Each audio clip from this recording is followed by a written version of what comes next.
Hello भक्तगण सभी को जय श्री राधे कृष्णा राधे राधे। आज का हमारा विषय है पूजा के समय यदि घटनाएं घट जाएं, अमूमन घटनाएं घटती हैं, उनका क्या संकेत है। ये सारी बातें हमारे धार्मिक पुस्तकों ऋग्वेद, यजुर्वेद, सामवेद, अथर्ववेद से लिया गया है। तो वीडियो को पूरा देखें और इनका संकेत को समझें ताकि आपको सही चीज़ की जानकारी हो सके। तो सबसे पहले हम आइए आपको बताते हैं कि पूजा करते समय फूल का गिर जाना क्या संकेत होता है। पहली बात, इसके एक वैज्ञानिक संकेत होता है। यदि विंडो से हवा अचानक से आ जाए या फ़ैन का अचानक से चल जाना, जैसे लाइट अचानक से आ गई, फ़ैन का स्विच ऑन था, या हवा का कहीं से झोंका आ जाना, उससे फूल गिर सकता है। या आपने फूल जहाँ अर्पित किया है वहाँ पे कोई सपोर्ट नहीं था ठीक से, थोड़ा बहुत सपोर्ट था लेकिन बाद में सपोर्ट धीरे धीरे करके वो हवा से थोड़ा भी हट गया और फूल गिर गया। इसका एक धार्मिक कारण भी होता है। धार्मिक कारण ये होता है कि आपकी पूजा बिल्कुल सफल हो रही है और ईश्वर आपसे खुश है और फूल आपको ईश्वर ने अपनी स्वीकृति के रूप में दिया है और उस फूल को आप अपने पर्स में और अपने यहाँ पे तिजोरी में रख सकते हैं। उसका आपको लाभ ही लाभ प्राप्त होगा। और अगला पॉइंट है पूजा करते समय गलत और गंदे विचारों का आ जाना। हाँ दोस्तों, ये अमूमन होता है।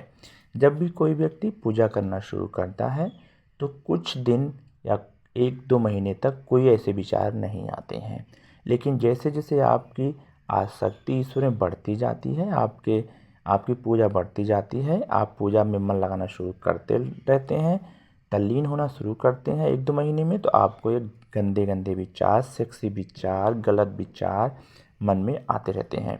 उसमें यदि पूजा से आप उठ जाते हैं, उन विचारों को क्रियान्वित कर देते हैं या अपनी जीवन शैली को वैसे ढाल लेते हैं तो नेगेटिव शक्तियाँ आप ऊपर हावी हो जाती हैं।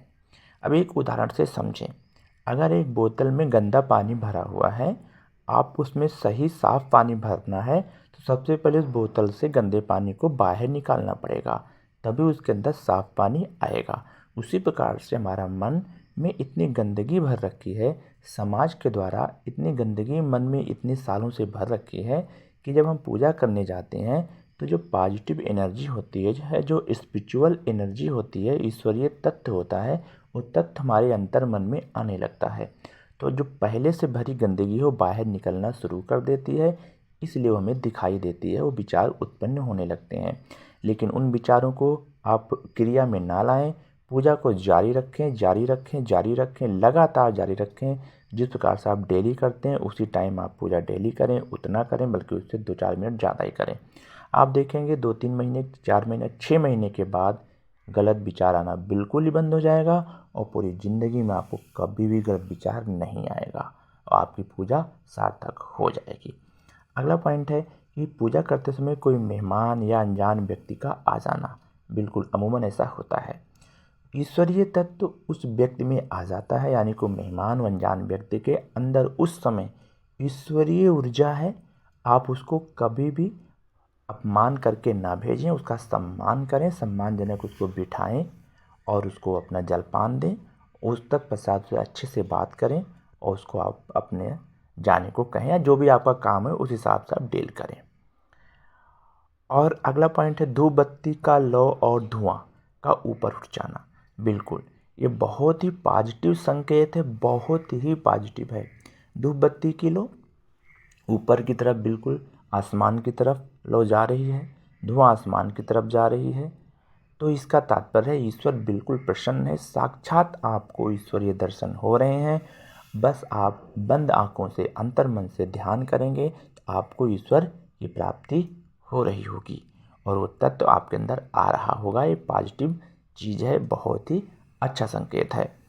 अगला पॉइंट है द्वार पर गाय का आ जाना। बिल्कुल गाय हमारी माता है और गाय का आ जाना ये मतलब होता है आपके घर पे जो निगेटिव शक्तियाँ हैं, भूत प्रेत का साया है, आप गाय को रोटी खिलाएं, पूड़ी खिलाएं, जो भी खाना पहले से बना हुआ घर पर है उस खाने को दें ताकि आपके घर की नेगेटिव शक्तियाँ उस खाने के माध्यम से बाहर चली जाती हैं। गाय माता उन शक्तियों को लेकर के चली जाती हैं, नेगेटिव शक्तियों को, और आपके घर में जो पूजा अर्चना से पॉजिटिव शक्तियाँ हैं उनका वास हो जाता है।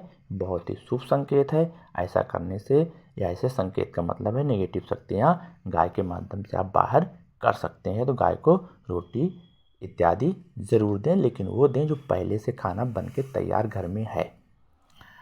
और अगला पॉइंट है आँखों में आंसू आ जाना। पूजा करते समय आँखों में आंसू आ जाने का तात्पर्य होता है कि आपकी पूजा एक्सेप्ट हो चुकी है। ईश्वर ने आपकी पूजा को स्वीकार कर लिया है और आपके मन में कहीं ना कहीं ये था कि हम उतनी परम सीमा पे पहुँचते, जो आपकी लालसा थी, जो आपके मन में इतने सालों से एक उम्मीद थी, वो आज पूरी हुई है। ईश्वर ने आपको उम्मीद दी है, आपकी उम्मीद पे ईश्वर खरे उतरे हैं, आपकी पूजा सार्थक हुई है। आप एक सच्चे भक्त हैं।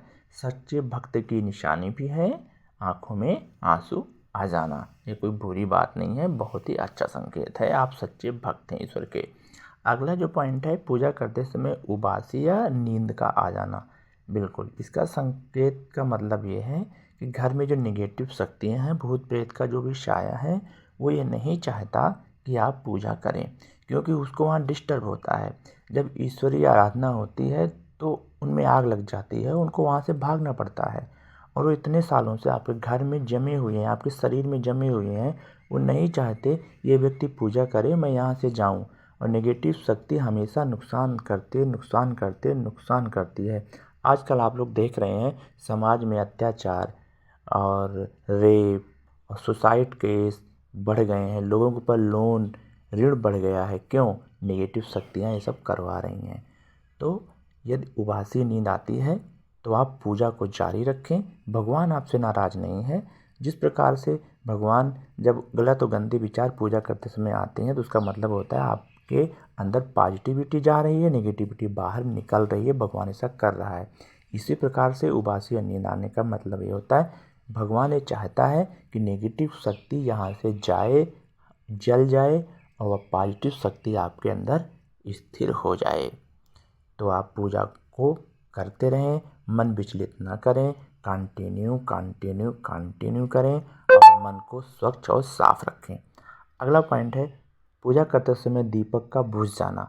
इसका कोई ऐसा संकेत नहीं है, कोई बुरी बात नहीं है, बस इतना अवश्य है कि आपने पूजा करते समय या पूजा करने के पहले शुद्धता का कहीं न कहीं ध्यान नहीं रखा है।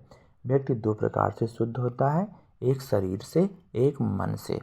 तो शरीर से तो हो सकता है आप शुद्ध हो, मन से शुद्ध ना हो, है ना। तो इसलिए मन को भी शुद्ध रखना है पूजा करते समय।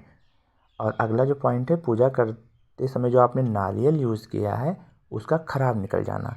ये ऐसे तो लोगों को लगता है इसका संकेत बुरा होगा, बट ऐसा बिल्कुल नहीं है। इसका संकेत बहुत ही अच्छा है। नारियल की सारी ऊर्जा ईश्वर ने आपको प्रदान कर दी है। उस नारियल को फेंकना नहीं है, उस नारियल को आप अग्नि में जला दीजिए। आपकी पूजा सार्थक होना इसका संकेत है। अगला जो पॉइंट है दिए की लो का अचानक से बढ़ जाना। बहुत ही पॉजिटिव संकेत है। ईश्वर आपके समक्ष उपस्थित है और वो अपनी ऊर्जा आपको ट्रांसफ़र कर रहा है। यानी कि भक्त के बिन भगवान नहीं होते और बिन भगवान भक्त नहीं होते। दोनों में कोई अंतर नहीं रह जाता।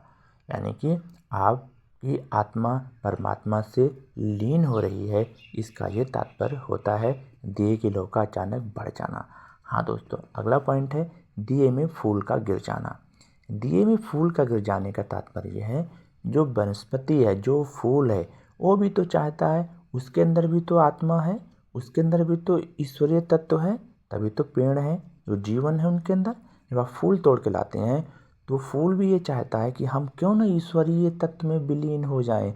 वो भी लीन हो चाहता है। वो लोग बात नहीं कर सकते लेकिन उनके अंदर भी जीवन होता है। ईश्वरीय शक्ति में लीन होने के लिए वो भी दिए में गिर जाते हैं, अपने आप को समर्पित कर देते हैं। इसका तात्पर्य ये भी हुआ कि हमें और आपको ईश्वर के प्रति समर्पित कर देना चाहिए और हमें लालच, मोह, माया, काम, क्रोध इत्यादि को त्याग देना चाहिए। हमें शुद्ध विचार लाना चाहिए। हमें कभी मांस का सेवन नहीं करना चाहिए। हमें हमेशा ईश्वर के प्रेम में रह करके अपने नित्य कामों को करते हुए जीवन यापन करना चाहिए। हमें सादगी युक्त जीवन जीना चाहिए।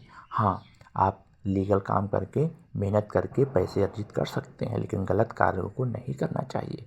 इसका तात्पर्य हुआ हमें ग्रेटिट्यूड की भावना रखनी चाहिए। हमें गुरुजन, घर परिवार में बड़े लोगों के प्रति हमेशा सम्मानजनक रूप से उनको सम्मान देना चाहिए। दिए में फूल का गिर जाना, ये तात्पर्य कहीं न कहीं आप ऐसा नहीं कर रहे हैं। आप सम्मान देना शुरू करें, आपकी पूजा सार्थक हो जाएगी। दोस्तों, ये रहा पूजा के समय आने वाले विचार और उनका क्या क्या महत्व है, उनके क्या क्या मीनिंग्स है, क्या क्या संकेत है। ये सारी बातें हमने धार्मिक किताबों से लेकर के एकत्र किया है और आपके समक्ष प्रस्तुत किया है। मुझे उम्मीद है आपको ये वीडियो पसंद आया होगा। यदि पसंद आया तो please like, comment and share.